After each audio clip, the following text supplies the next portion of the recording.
कि जब आप बौने लोगों के बारे में और बौने लोगों को बड़ा बनाते हैं और छोटे लोग सत्ता पे काबिज हो जाते हैं, इंस्टीट्यूशन पे काबिज हो जाते हैं, तो छोटे लोगों की तस्वीरें देख देखकर आपका बच्चा भी छोटा बनने की कोशिश करता है। और हमारे देश में तो बहादुरों को कायरता के साथ इतिहास ने दफनाया, समाज ने दफनाया, और समाज ने उन बहादुरों को, जिनकी बहादुरी का किस्सा किसी से छुपा नहीं था, उसको बताने में बड़े शर्मा शर्मा के बताया। ये बात अलग है कि 70 साल में सत्ता बदली, तो सत्ता बदलने से कुछ लोगों को लगा कि हम भी अपनी बात कह सकते हैं। यह बात अलग है कि उससे पहले कोई मन की बात नहीं कह रहा था, वो भी इसी बार भी मन की बात करता है। उससे हुआ क्या कि सुभाष चंद्र बोस के साथ क्या हुआ यह पूरे देश को पता चल गया, सावरकर के साथ क्या हो रहा है पूरे देश को पता चल गया। और कौन लोग थे जिन्होंने एक डॉक्यूमेंट पे साइन किए थे और भारत के आर्काइव में रखा हुआ था कि Subhash Chandra Bose is a war criminal, जिंदा या मुर्दा जब भी पकड़े जाएंगे, उस वक्त की ब्रिटिश सरकार, ये बात अलग है कि वो चले गए, उनके हवाले होगा।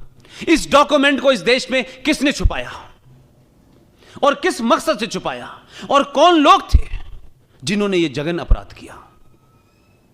ऐसे ही एक बहादुर है।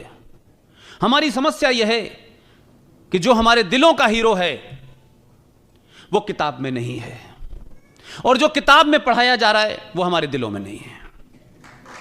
हमारी संकट यह है, सरकार कुछ चाहती है, समाज कुछ चाहता है। समाज का हीरो कोई और है, सरकार का हीरो कोई और है। लिहाजा 21 अक्टूबर 1943 को सुभाष चंद्र बोस ने भारत की आजादी की घोषणा की। मोयान जो नॉर्थ ईस्ट के अंदर जगह है, वहां से लेके पूरा नॉर्थ ईस्ट उनके कब्जे में था। बंगाल के अखबार पढ़िए जाकर के बंगाल में, और 70 साल का जीवन कोई किसी भी देश के इतिहास में एक लम्हे के बराबर होता है। उन अखबारों में जाके पढ़िए कि सुभाष चंद्र बोस ने जब इस आजादी की घोषणा की तो बंगाल में बंगाली लोग अपने घरों के बाहर जो भी कुछ उनके पास हथियार था उसे लेके सुभाष चंद्र बोस का इंतजार कर रहे थे कि वो जब आगे बढ़ेंगे तो उनके साथ हम चलेंगे। 21 अक्टूबर को उस घोषणा के बाद इस देश में करेंसी भी जारी की और बैंक भी जारी हुआ, और दुनिया के 11 देशों ने, जिसमें यूएसएसआर जैसा देश शामिल है, उन्होंने उस सरकार को मान्यता दी। लेकिन षड्यंत्र कहीं और नहीं, आपके घर में हो रहा था। कुछ लोगों को ट्रांसफर ऑफ पावर से ट्रांसफर होकर के डीएम से पीएम बनना था, इसलिए उन्होंने तमाम समझौते किए। तो जो आदमी 43 के अंदर पूरे लाव लश्कर के साथ देश की आजादी की घोषणा करता है, 47 आते आते वो किस कॉन्स्पिरेसी का शिकार हुआ, यह देश को पता करने में 70 साल लग गए। और जिस शख्स को आपने भेजा उसने कम से कम सुना तो, हमारी तो कोई बात ही नहीं सुन रहा था। हमको तो राइट विंगर कहा जाता था, जबकि राइट विंगर से कहीं दूर दूर तक हमारा कोई लेना देना नहीं था। लेकिन बड़ी खामोशी से सुना, धैर्य के साथ सुना, तहम्मुल के साथ सुना, और सुनने के बाद इस नतीजे पे पहुंचा कि दुनिया भर से जितने डॉक्यूमेंट इकट्ठे किए हैं वो बिल्कुल सही हैं। और जब सही बात पता चल गई तो करेज देखिए, ये करेज आपने दिया है, देश ने दिया है, ये ताकत आपने दी है। आप ये मत मानिए कि आपने 23 मई का रिजल्ट देने के बाद आपने बहुत बड़ा काम कर दिया है। हर दिन ये एहसास कराना होगा कि देश तुम्हारे साथ है। जो साथ नहीं है वो उठ के चले गए, जो साथ नहीं है उनके बारे में कोई गलतफहमी नहीं रखना चाहता मैं। जो साथ हैं वो अपने साथ होने का परिचय दें। उसने पूरी बात को माना और 21 अक्टूबर को भारत के लाल किले पे दोबारा जाके झंडा फहराया। उन्होंने सुभाष चंद्र बोस की उस ख्वाहिश को पूरा किया जो उन्होंने शौकत मलिक से कहा था कि आपको झंडा फहराना है। और एक घटना का जिक्र इसलिए क्योंकि आप गुजराती हैं। प्राइम मिनिस्टर हाउस से जब वो शख्स निकला और लाल किले तक जा रहा था, इस बीच में उन्होंने एक ट्वीट किया। वो ट्वीट सार्वजनिक था। उस ट्वीट में क्या लिखा था, मैं ये बात इसलिए नहीं कह रहा कि वो कोई ट्वीट बताना मेरे लिए बड़ा इंपॉर्टेंट है।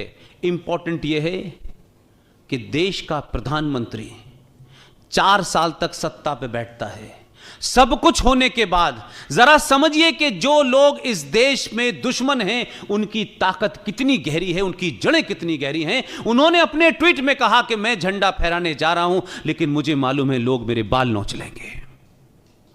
यह उनका ट्वीट था। प्राइम मिनिस्टर अगर यह समझ सकता है और यह कह सकता है कि कितने खतरे होंगे कि इस घटना के बाद देश में क्या बवाल होगा, तो मेरी और आपकी क्या औकात है। लेकिन इसके बावजूद भी वो गए। लगातार पूरी team, GD Bakshi, colonel RS Singh, Sushil Pandit, Gaurav Arya, Lalit Ambardar, हम सब ने कहा हम पीछे नहीं हटेंगे चाहे कुछ हो जाए।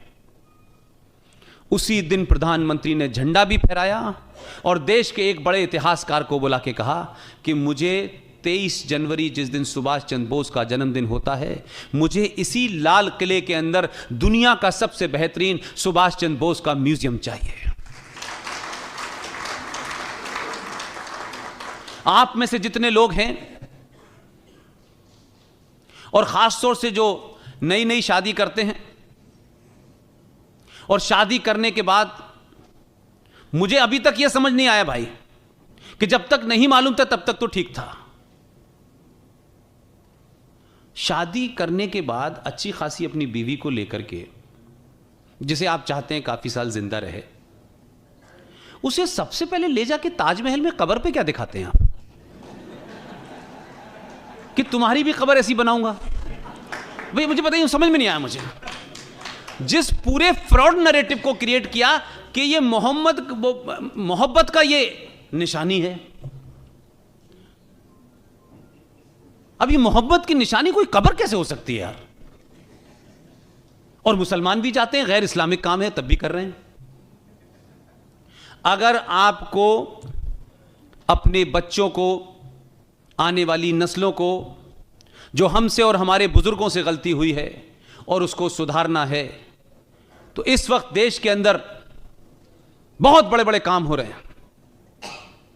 आप लाल किले में जाएं और सुभाष चंद्र बोस के उस म्यूजियम में अपने बच्चे को जब इस किनारे से ले जाएंगे और जब आखिर में निकालेंगे, मेरा दावा है कि वो जो कुछ बोलेगा आपको लगेगा एक और नरेंद्र मोदी तैयार हो गया।